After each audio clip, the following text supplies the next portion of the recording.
Hi, welcome. It's Honey for YouTube channel here. Mkulu wa polisi Amangidwa Kamba ka 8 million Kwacha. Patangodutsa masiku ochepa chabe mtsogoleri wa dziko lino Lazarus Ckawera atachotsa ntchito wa mkulu wa polisi George Kainja. Nthambi yothana ndi ziphuphu komanso katangale mdziko muno ya Anti-Corruption Bureau ACB inawamanga iwowa pamodzi ndi Mwabi Kaluwa pa 23 June mchaka cha 2022. Malingana ndi chikalata chomwe nthambi chinatulutsa pa tsikuli George Kainja anamangidwa kamba kolandira ndalama ya ziphuphu kuti ayipatse kampani ya Zunneth Sattar contract yopereka zakudya kwa polisi zokwana 350,000 pa ndalama ya 7,875,000 US dollars yomwe ndi pafupifupi 8 billion Kwacha.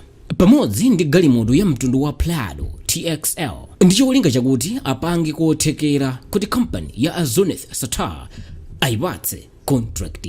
Iwo akuwazenga mlandu wopeza ndalama mwachinyengo ndi cholinga choti akondere munthu wina.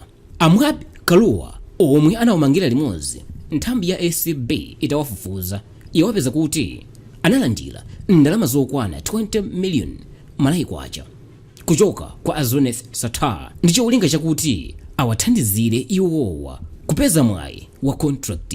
Mwabi Kaluwa omwe ndi Deputy Commissioner of Police komanso anapanga maphunziro azamalamulo mdziko muno akuwazenga mlandu othandizira munthu wamalonda kupeza mwayi wa contract mwachinyengo. Awiriwa ataonekera ku bwalo la milandu la magistrate kulilongwe madzulo watsekulo anatulutsidwa pa belo ndipo sanagone kuchitolokotsi.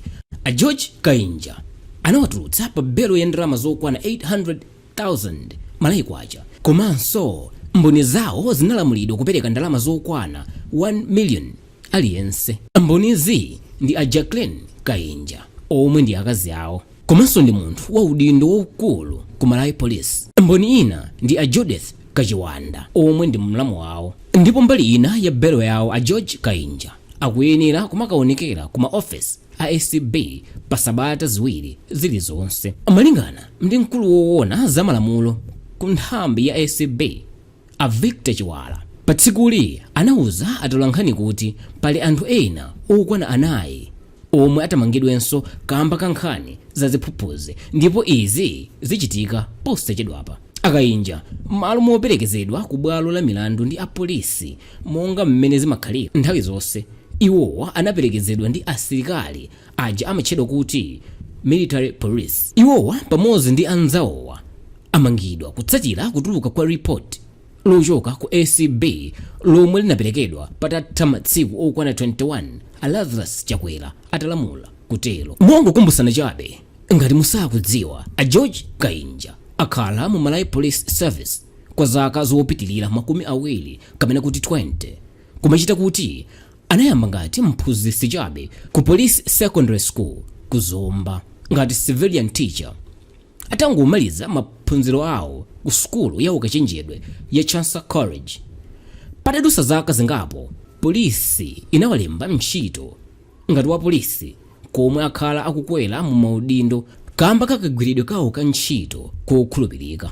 Mu chaka cha 2020 pamene ulamuliro wa chipani cha DPP umapita kumalechereche, boma linawalamula kuti asiye ntchito nkuwapitisa ku Harare mdziko la Zimbabwe kuti akakhale wachiwiri wakazembe kumeneko. Komatu iwo poona kuti akuzunzidwa ndi chipani cha DPP popeza anali mchewa wochokera mboma la mchisi, anakatenga chiletso ku bwalo la milandu kuti asapite ku Zimbabweko.